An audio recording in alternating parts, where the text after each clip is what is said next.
Hello' মৰমৰ ছাত্ৰ ছাত্ৰীসকল, মই এনআই ছাৰ। মই লৈ আহিছোঁ তোমালোকৰ কাৰণে তোমালোকৰ কনফিডেন্স। আজি টপিকটো হ'ল ভগ্নাংশ, ফ্ৰেকশ্যন। আৰু এই ফ্ৰেকশ্যন ভগ্নাংশ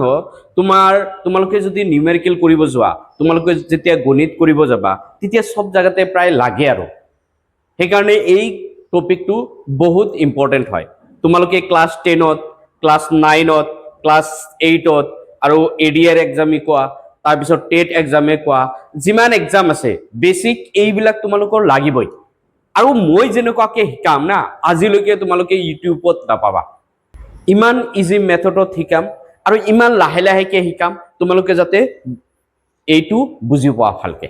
তো তোমালোকে জানা নিশ্চয় যে এতিয়া তোমালোকৰ কাৰণে কি আহি গৈছে, কনফিডেন্স আহি গৈছে। সেইকাৰণে তোমালোকে কি কৰিব নোৱাৰা, ৰৈ থাকিব নোৱাৰা।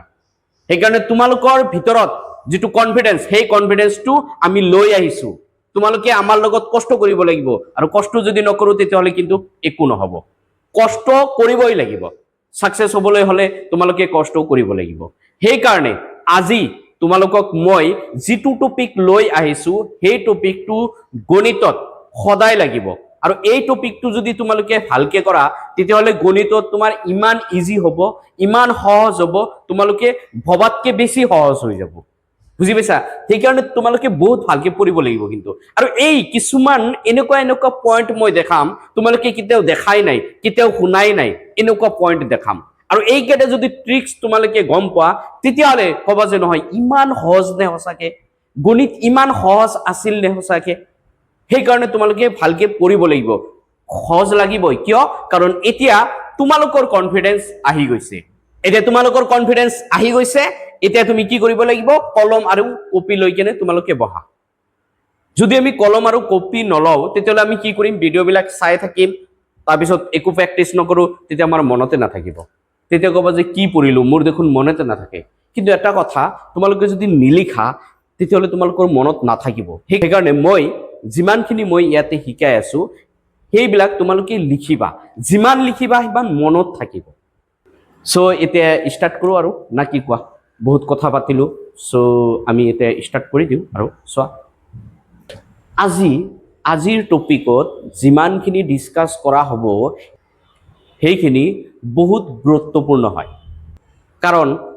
এইবিলাক তোমালোকৰ বেছিক হয়, আৰু এইবিলাক যদি তোমালোকে নাজানা, তেতিয়াহ'লে গণিতত বহুত প্ৰব্লেম পাবা। সেইকাৰণে আজিৰ টপিকটো বহুত ইম্পৰ্টেণ্ট হয়। তোমালোকে ভালকে পঢ়িবা, আৰু এই টপিক যদি গম পোৱা, তেতিয়াহ'লে সঁচাকে তুমি ফিল কৰিবা যে সঁচাকে দেখোন আমাৰ কনফিডেন্স আহি গৈছে, গণিত ইমান সহজ আছিল নে। সেইকাৰণে তোমালোকে বহুত ভালকে পঢ়িব লাগিব। তো চোৱা, আমি ষ্টাৰ্ট কৰিছো। আজি তোমালোকক কি শিকাম চোৱাচোন। ভগ্নাংশ শিকাম, কি হয় ভগ্নাংশৰ প্ৰকাৰৰ সম্পৰ্কে শিকাম। ইয়ানি আজি ডিছকাছ কৰা হ'ব তোমাৰ ভগ্নাংশৰ প্ৰকাৰৰ বিষয়ে আমি ডিছকাছ কৰিম। কাৰ বিষয়ে আমি ডিছকাছ কৰিম? ভগ্নাংশৰ বিষয়ে আমি ডিছকাছ কৰিম। ভগ্নাংশৰ প্ৰকাৰ কি আছে, সেইবিলাক ডিছকাছ কৰিম। সো টপিক ষ্টাৰ্ট কৰিছো। চোৱা, কি লিখা আছে ফাৰ্ষ্টত লিখা আছে ভগ্নাংশ, ইয়ানি ফ্ৰেকশ্যন। কি লিখা আছে? ভগ্নাংশ, ইয়ানি তোমাক কি কোৱা হয়, ফ্ৰেকশ্যন বুলি কোৱা হয়। যেনেকুৱা তোমাৰ কি লিখা আছে, যেতিয়া কোনো এটা বস্তু বা পৰিমাণক সমান অংশত ভাগ কৰা হয়, যেতিয়া কোনো এটা বস্তু বা কোনো এটা পৰিমাণক সমান অংশত আমি কি কৰো, ভাগ কৰো, তেতিয়া সেই অংশক ভগ্নাংশ প্ৰকাশ কৰা হয়। এতিয়া কোনো এটা বস্তু আছে, সেই বস্তুটো আমি কি কৰিলো, সমান অংশত আমি ভাগ কৰিলো।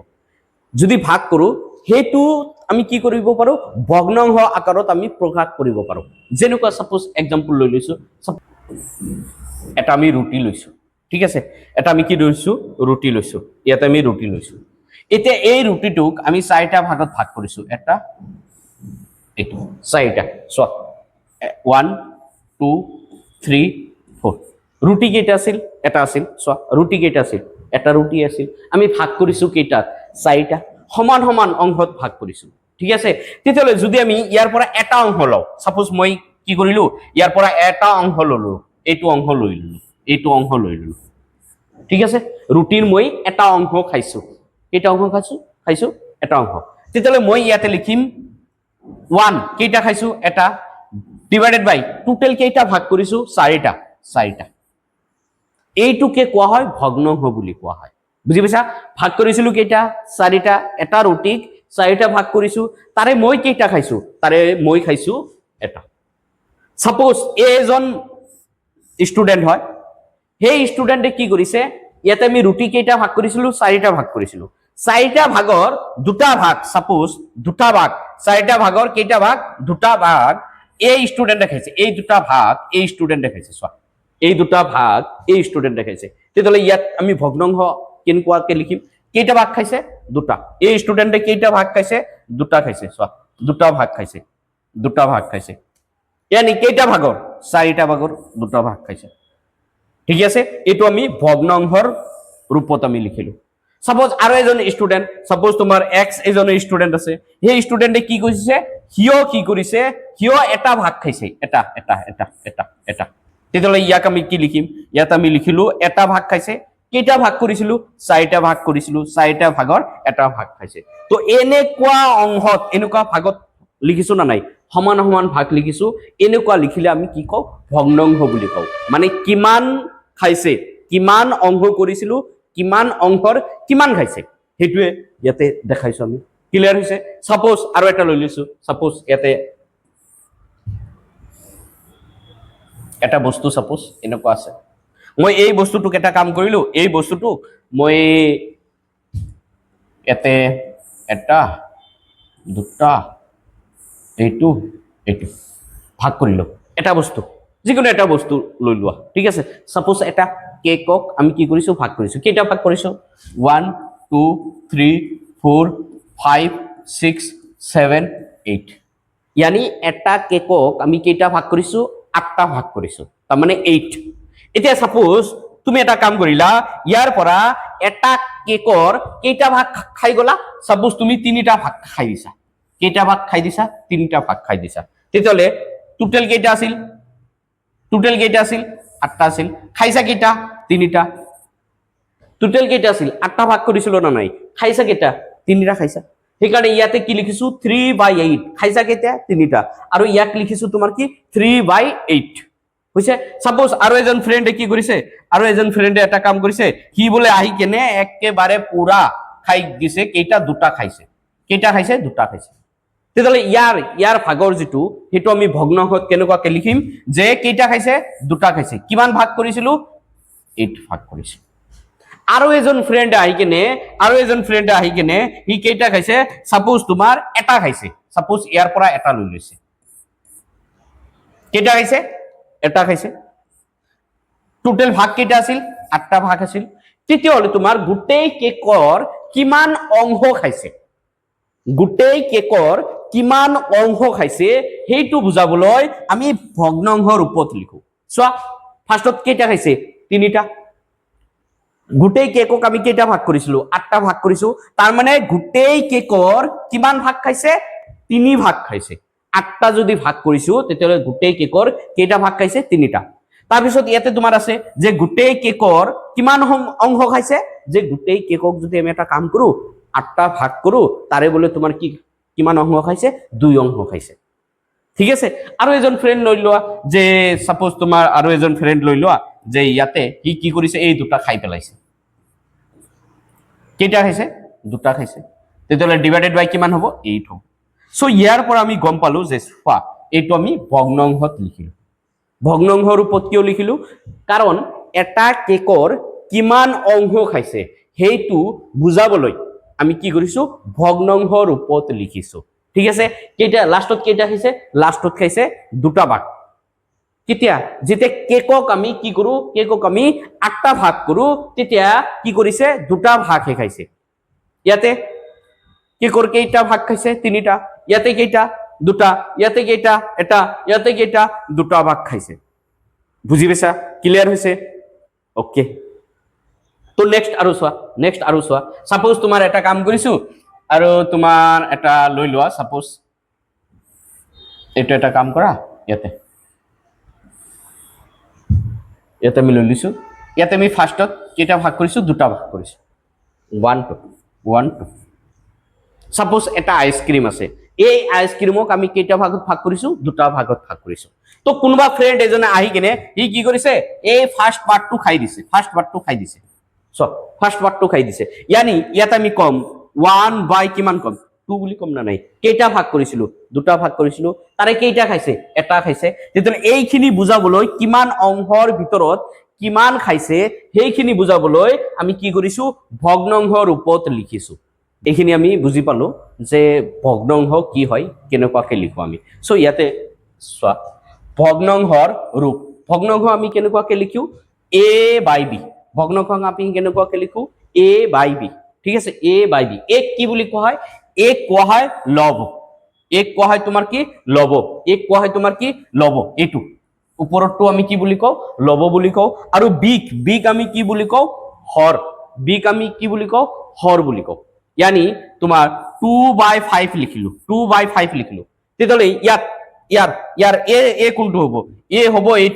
হ'ব এটু তাৰ মানে এটুক আমি কি বুলি কম লব বুলি কম আৰু ইয়াতে 5 টো হ'ব তোমাৰ কি বি হ'ব তাৰ মানে বি আমি 5 টোক আমি কি বুলি কম হৰ বুলি কম আমি ক্লিয়াৰ হৈছে বুজি পাইছা সো ইয়াতে চোৱা ইয়াতে আমি ভগ্নাংশৰ ৰূপ লিখিছো কি লিখিছো 1/2 কি লিখিছো 3/4 কি লিখিছো 5/8 লিখিছো সো এই গুটেই কেটা তোমাৰ কি ভগ্নাংশ ৰূপ তেতলে ওপৰটো কি বুলি কোৱা হয় ওপৰটো কি বুলি কোৱা হয় লব বুলি কোৱা হয় আৰু তলৰটো কি বুলি কোৱা হয় হৰ বুলি কোৱা হয় यानी ওপৰটো কোৱা হয় নিউমাৰেটৰ আৰু তলৰটো কোৱা হয় ডিনোমিনেটৰ বুলি কোৱা হয় ঠিক আছে ওপৰটোক আমি কি বুলি কও লব বুলি কও ওপৰটোক আমি কি বুলি কও লব বুলি কও ওপৰটো লব তেতিয়ালে তোমাৰ সোয়া সাপোজ 5/10 লিখিলো 5/10 লিখিলো यानी ইয়াতে লব কিমান হ'ব यानी a = তোমাৰ কি হ'ব 5 আৰু হৰ কিমান হ'ব b = হৈ যাব তোমাৰ 10 তাৰ মানে এইটোৰ মিনিং কি কোনো এটা বস্তুৰ এইটোৰ মিনিং হল তোমাৰ কোনো এটা বস্তুক আমি কেইটা ভাগত ভাগ কৰিছো 10টা ভাগৰ কিমান ভাগ লৈছো আমি 5 ভাগ লৈছো 10টা ভাগ যদি কৰো তেতিয়ালে আমি কেইটা ভাগ লম 5 ক্লিয়াৰ তেতিয়ালে 5টা ভাগ লৈছো সাপোজ তোমাৰ ইয়াতে লিখা হল 20 বাই তোমাৰ সাপোজ লিখা হল 35 यानी ইয়াৰ লব কিমান হ'ব লব হল তোমাৰ কিমান লব হল তোমাৰ কি 20 লব তোমাৰ কিমান 20 আৰু হৰ তোমাৰ কিমান হৰ হল তোমাৰ কি 35 বুজি পাইছা এইটো ধৰণৰ যদি লিখো তেতিয়ালে ইয়াকে কোৱা হয় ভগ্নাংশ বুলি কোৱা হয় কি কোৱা হয় এনেকুৱা ৰূপক আমি কি বুলি কও ভগ্নাংশ বুলি কও এনেকুৱা ৰূপক আমি কি বুলি কও ভগ্নাংশ সাপোজ তোমাৰ 3/7 লিখিলো এটু কোনটো ৰূপত লিখিছো ভগ্নাংশ ৰূপত লিখিছো 3/7 3 আমি কি বুলি কও লব আৰু 7 ক আমি কি বুলি কও হৰ বুলি কম আমি ক্লিয়াৰ হৈছে বুজি পাইছা বহুত ভাল ওকে নেক্সট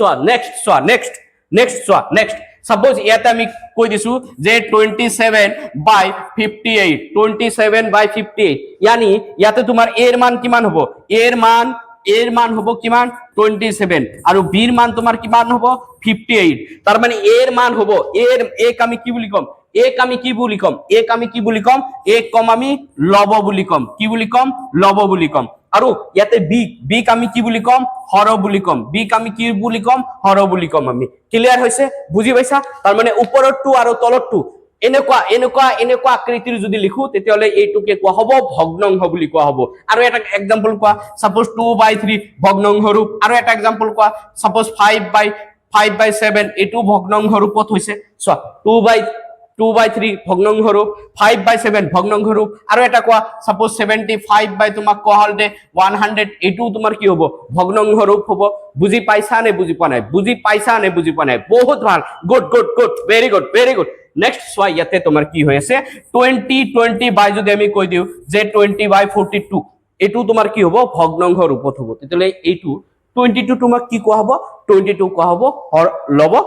আৰু 42 কোৱা হ'ব তোমাৰ কি হৰ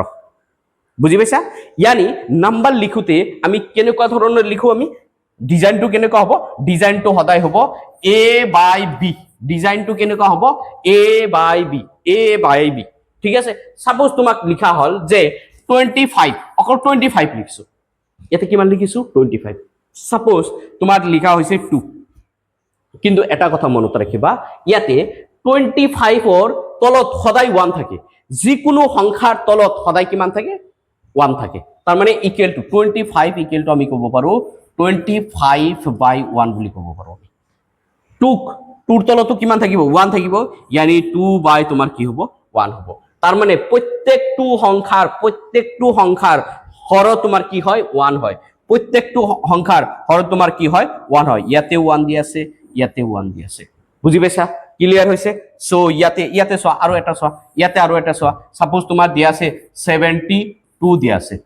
72 মানে কি হল 72 মানে হল তোমাৰ কি 72 divided by 1 72 divided by 1 suppose আৰু এটা নাম্বার দিয়া আছে 29 দিয়া আছে 29 ক আমি কেনেকৈ লিখিব পাৰো 29 ক আমি লিখিব পাৰো 29/1 তাৰ মানে ইয়াৰ পৰা আমি বুজি পালো যে প্ৰত্যেকটো সংখ্যাৰ তলত সদায় কি থাকে প্ৰত্যেকটো সংখ্যাৰ তলত সদায় কি থাকে 1 থাকে প্ৰত্যেকটো সংখ্যাৰ যিকোনো সংখ্যা সাপোজ মই লিখিলো 100 লিখিলো 100 লিখিলো ইকুয়াল টু তোমাৰ কি হয় 100 ইকুয়াল টু হয় 100 divided by 1 হয় তাৰ মানে যিকোনো সংখ্যাৰ তলত ইয়ানি হৰ সদায় তোমাৰ কি হয় 1 হয় বুজি পাইছা ক্লিয়াৰ হৈছে সো এনেকুৱা ধৰণে চোৱা তেতিয়ালে এটা কথা কোৱা এনেকুৱা তেতিয়ালে এইটো আমি কি হতে লিখিছো এইটো আমি লিখিছো ভগ্নাংশৰ ৰূপত এইটো আমি কি হতে লিখিছো ভগ্নাংশৰ ৰূপত এইটো আমি কি ৰূপত লিখিছো ভগ্নাংশৰ ৰূপত এইটো আমি কি ৰূপত লিখিছো ভগ্নাংশৰ ৰূপত এইটো আমি কি ৰূপত লিখিছো ভগ্নাংশৰ ৰূপত লিখিছো ক্লিয়াৰ হৈছে বুজি পাইছা ওকে নেক্সট চোৱা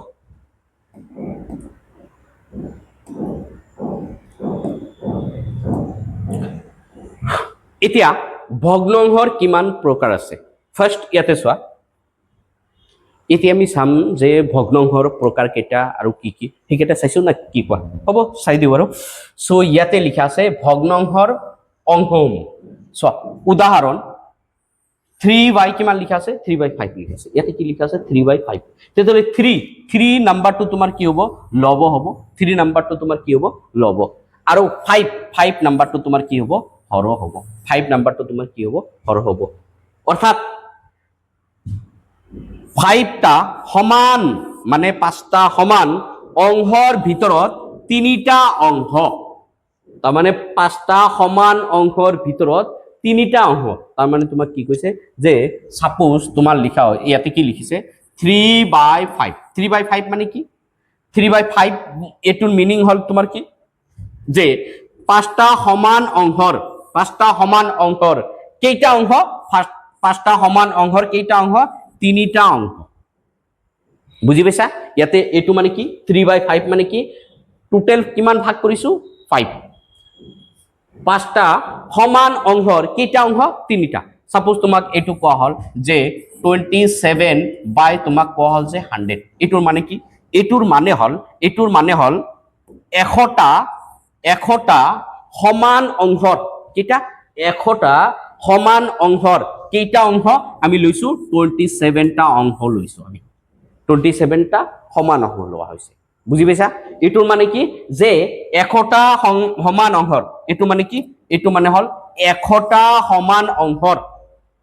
কেইটা ভাগ লৈছো আমি 27টা ভাগ লৈছো বুজি পাইছা ওকে নেক্সট চোৱা তাৰ পিছত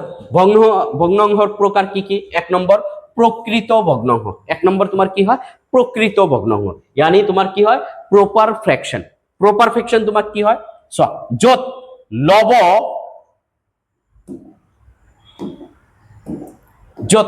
লব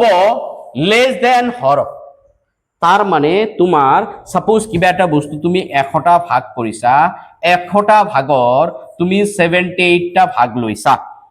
100টা ভাগৰ তুমি 78টা ভাগ লৈছা তেতিয়ালে এইটোক আমি কি বুলি কও এইটো আমি কও লব বুলি কও কি বুলি কও লব বুলি কও আৰু এই তলৰটোক আমি কি বুলি কও হৰ বুলি কও আমি তলৰটোক আমি কি বুলি কও হৰ বুলি কও এতিয়া যত হৰ ডাঙৰ হয় সদায় সব হৰ 100 আছে 100 সদায় কি হ'ব ডাঙৰ এইটো ডাঙৰ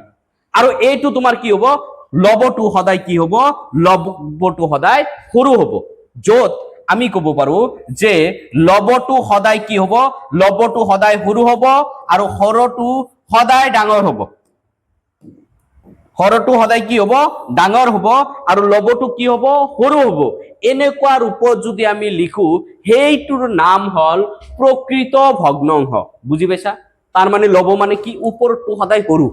এতিয়া ওপৰটো যিকোনো 3/9 ওপৰটো সৰু হৈছে না নাই সৰু তেতিয়ালে এটো তোমাৰ কি হ'ব প্ৰকৃত ভগ্নাংশ সাপোজ কোৱা হল 4/7 এটো কি হল সৰু হৈছে না নাই এটো 4 সৰু সাপোজ তোমাক কোৱা হল যে 79/81 এটো সব এটো সৰু হৈছে না নাই ইয়াতে সব ইয়াতে এটো সৰু 3/3 less than 9 ইয়াতে কিমান 4 less than 7 ইয়াতে কিমান 79 less than তোমার কি 81 এই গুটেই কেটা ভগ্নাংশ এটো ভগ্নাংশ লৈছো এটো ভগ্নাংশ লৈছো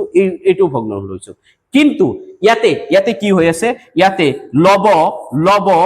less than তোমার কি হৈছে হৰ হৈছে লব less than তোমাৰ কি হৈছে হৰ হৈছে তাৰ মানে তোমাৰ কোনটো ডাঙৰ সদায় হৰটো ডাঙৰ থাকিব ইয়াৰ লবটো কি থাকিব সৰু থাকিব যদি কোনো এটা ভগ্নাংশত ওপৰটো সিধা কথা যদি কোনো এটা ভগ্নাংশৰ ওপৰটো সৰু থাকে হেইটোকে আমি কি বুলি কও প্ৰকৃত ভগ্নাংশ বুলি কও কি কলো মই কি কলো যে কোনো এটা ভগ্নাংশৰ যদি ওপৰটো সৰু থাকে সাপোজ 75 বাই লিখিছো 125 ওপৰটো সৰু হিনা নাই তেতিয়ালে এটো প্ৰকৃত ভগ্নাংশ আৰু এটা এক্সাম্পল কোৱা সাপোজ তোমাৰ আৰু এটা কোৱা তোমালোকে কোৱা 12/20 ওপৰটো ইয়াতে ওপৰটো সৰু হয় না নাই যদি ওপৰটো সৰু হয় তেতিয়ালে হেনেকুৱা ভগ্নাংশক আমি কি বুলি কও প্ৰকৃত ভগ্নাংশ বুলি কও কি সিম্পল কি ইজি ভাষাত বুজাই দিছো মোৰে বিশ্বাস হোৱা নাই আৰু এটা এক্সাম্পল কোৱা তোমালোকে কোৱা এটা কোৱা সাপোজ তোমাক লিখা হল যে 55 ডিভাইডেড বাই সাপোজ লিখা হল 181 তেতিয়ালে চোৱা ওপৰটো সৰু হয় না নাই যদি ওপৰৰ নাম্বাৰটো সৰু হয় তেতিয়ালে হেই ভগ্নাংশটোকে আমি কি বুলি কম প্ৰকৃত ভগ্নাংশ বুলি কম আৰু এটা এক্সাম্পল কোৱা 2/7 ওপৰটো সৰু হয় 2/7 আৰু এটা এক্সাম্পল কোৱা 4 তোমাৰ কি 4/100 এটো সৰু হয় আৰু এটা এক্সাম্পল কোৱা সাপোজ 7 তোমাৰ কি দি আছে 18 এটো ওপৰটো সৰু হয় যদি ওপৰৰ সংখ্যাটো সৰু হয় কি কলো যদি ওপৰৰ সংখ্যাটো সৰু হয় তেতিয়ালে হেনেকুৱা ভগ্নাংশক আমি কি বুলি কও প্ৰকৃত ভগ্নাংশ বুলি কও ক্লিয়াৰ ওকে নেক্সট সোয়া তার পিছত কি লিখা আছে অপ্রকৃত ভগ্নাংশ yani তোমার ইম্প্রপার ফ্র্যাকশন মানে কি অপ্রকৃত ভগ্নাংশ মানে কি ইয়াতে কি দি আছে লব গ্রেটার দ্যান ইকুয়াল টু হর ইয়াতে তোমার কি হয় লব greater than equal to Har clear হইছে সো এটুক আমি কি বলি কম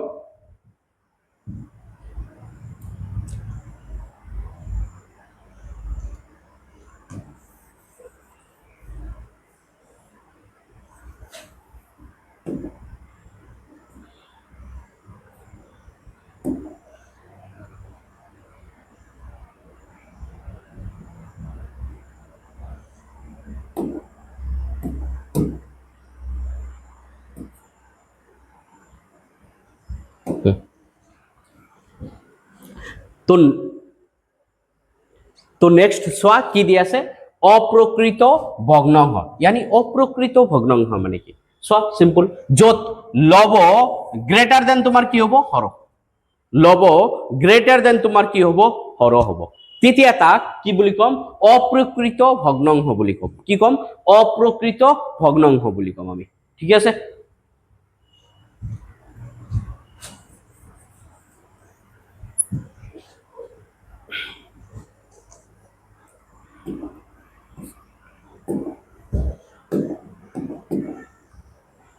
সো নেক্সট সোয়া ইয়াতে কি দি আছে নেক্সট তোমার দি আছে অপ্রকৃত ভগ্নাংশ ইতে কোয়া অপ্রকৃত ভগ্নাংশ মানে কি অপ্রকৃত ভগ্নাংশ মানে হল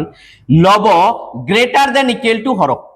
কি কইছে লব গ্রেটার দ্যান ইকুয়াল টু হর তার মানে তোমার ইয়াতে লিখিম আমি লব লিখিম তার পিছত গ্রেটার দ্যান ইকুয়াল টু আমি কি লিখিম হর লিখিম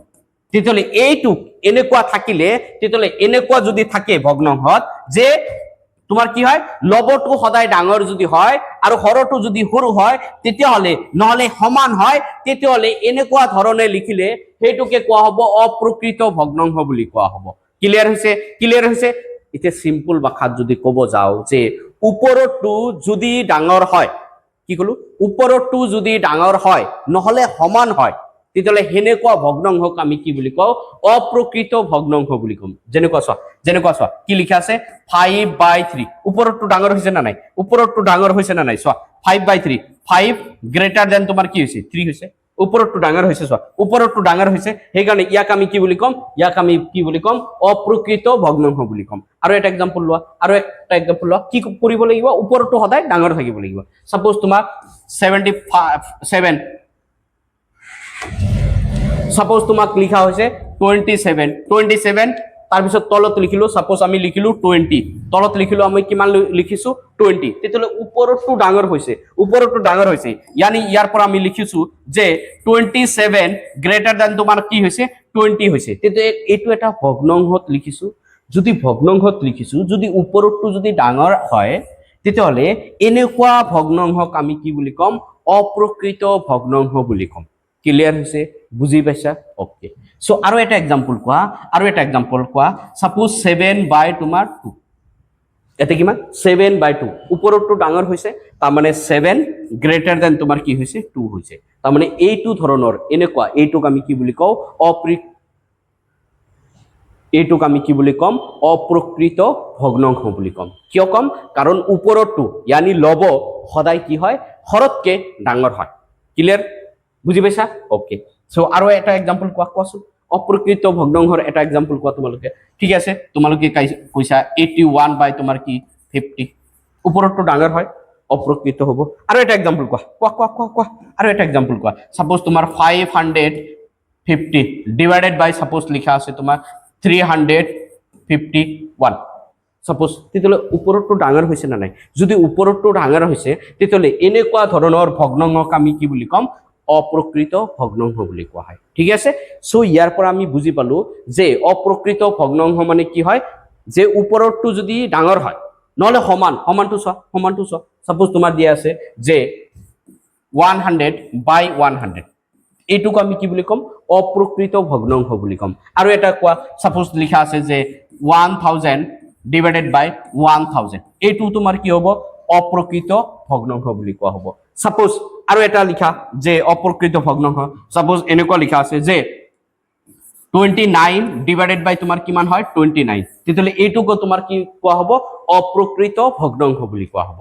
বুজি পাইছা ইয়ানি অপ্ৰকৃত ভগ্নাংশ মানে হল যে ওপৰতটো ডাঙৰ থাকিব লাগিব নহলে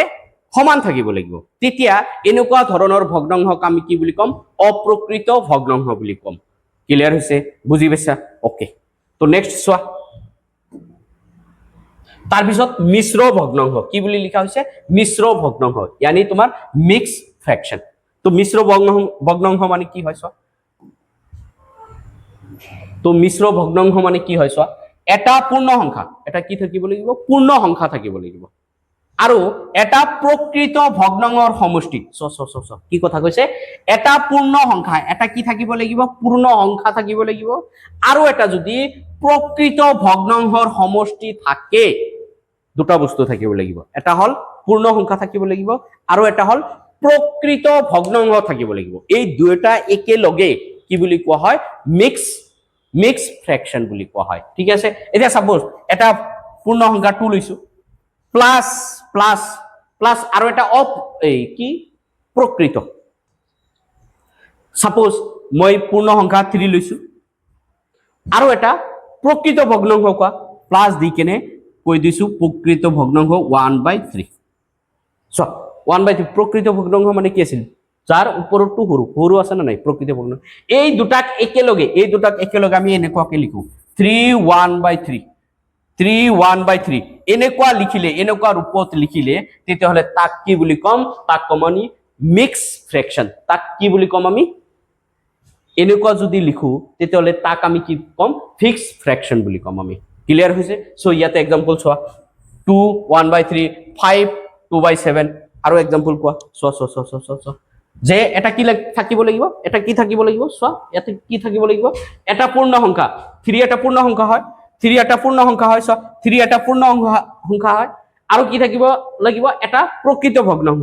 1/3 এটা প্ৰকৃত ভগ্নাংশ হয় তাৰ পিছত ভগ্নাংশৰ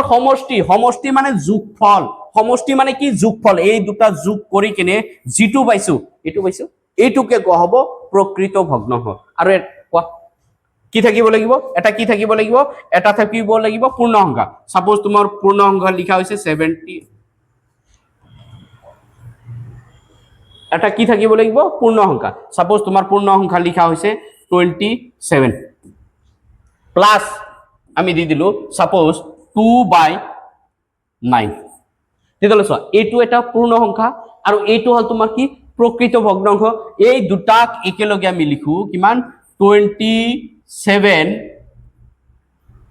2/9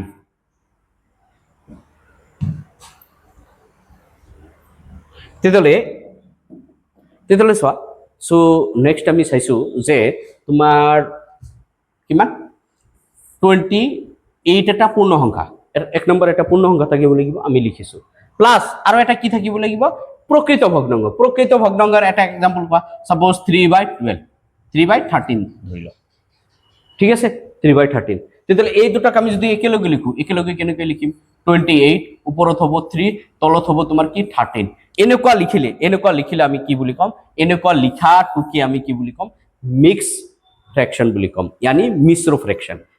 ফ্ৰেকশনত কি থাকে এক নম্বৰ থাকে পূৰ্ণ সংখ্যা আৰু দুই নম্বৰ কি থাকে প্ৰকৃত ভগ্নাংশ আৰু এটা एग्जांपल কোৱা সাপোজ লিখা হৈছে 100 আমি এটা পূৰ্ণ সংখ্যা লিখিলো প্লাস আমি দি দিলো সাপোজ সাপোজ 2 বাই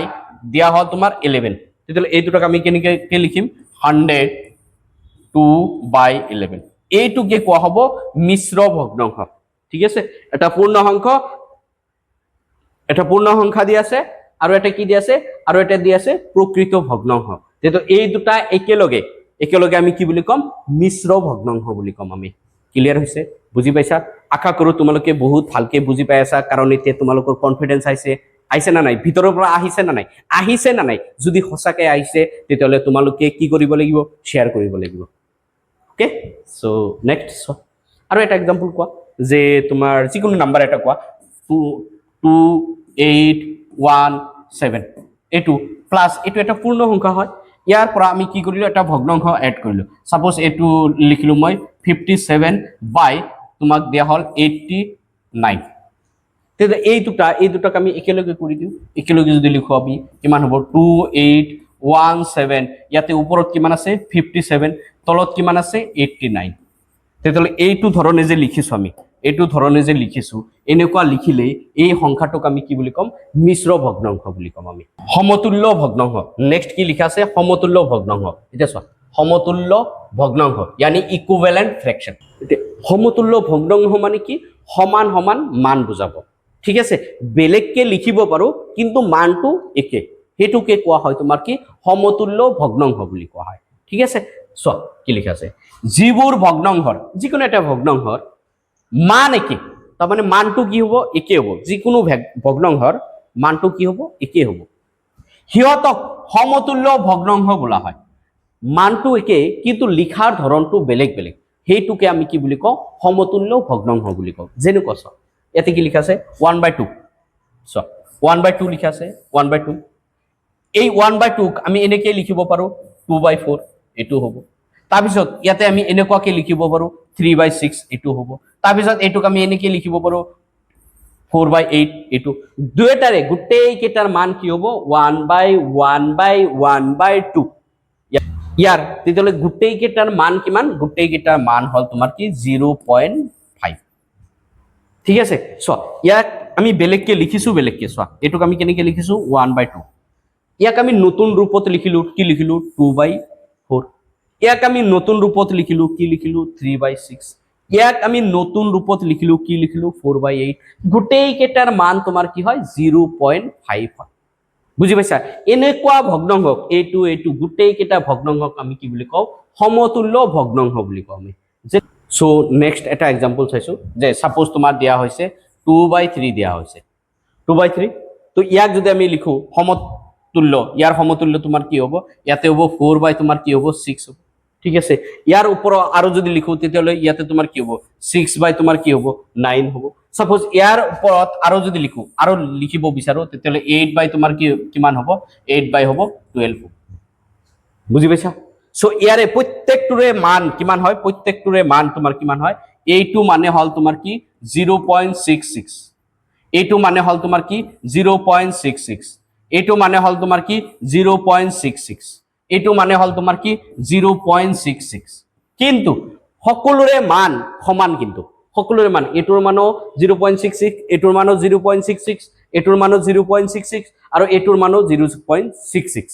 কিন্তু ইয়াৰ লিখাৰ স্টাইলটো বেলেগ ধৰণে ইয়াৰ লিখাৰ স্টাইলটো তোমাৰ বেলেগ ধৰণৰ হয় ঠিক আছে এনেকুৱা ৰূপত যদি আমি লিখো তেতিয়ালে আমি কি ক'ব পাৰো যে 2/3 ইকুৱেল টু তোমাৰ কি হয় 4/4 তোমাৰ কি হয়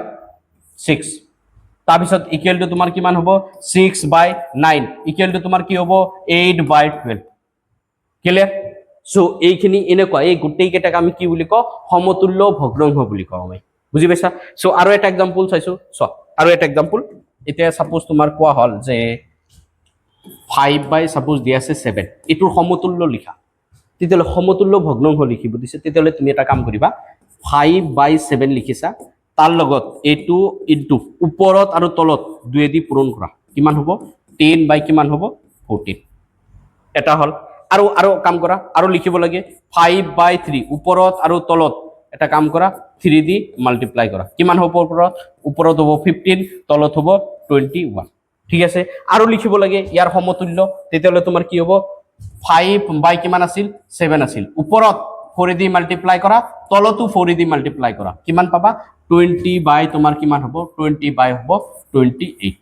ঠিক আছে আৰু যদি লাগে সাপোজ তোমাৰ 5 into 5 কৰি দিয়া তলত আৰু ইয়াতেও তোমাৰ 5 into 7 into 5 কৰি দিয়া ইয়াতে তোমাৰ কিমান পাবা 25 বাই ইয়াতে পাবা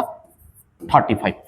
সো এই গুটেই কিটাৰ মান কিন্তু সমান এই গুটেই কিটাৰ মান কিন্তু আমি সমান পাম যেনেকুৱা লিখিব পাৰো 5 বাই কিমান লিখিব পাৰো 7 ইকুৱেল টু আমি লিখিব পাৰো 10 বাই কিমান লিখিব পাৰো 14 ইকুৱেল টু লিখিব পাৰো আমি কিমান লিখিব পাৰো 15 বাই কিমান লিখিব পাৰো 21 ইকুৱেল টু আমি কি লিখিব পাৰো 20 বাই কিমান লিখিব পাৰো 28 ইকুৱেল টু আমি কি লিখিব পাৰো 25 বাই আমি কি লিখিব পাৰো 35 লিখিব পাৰো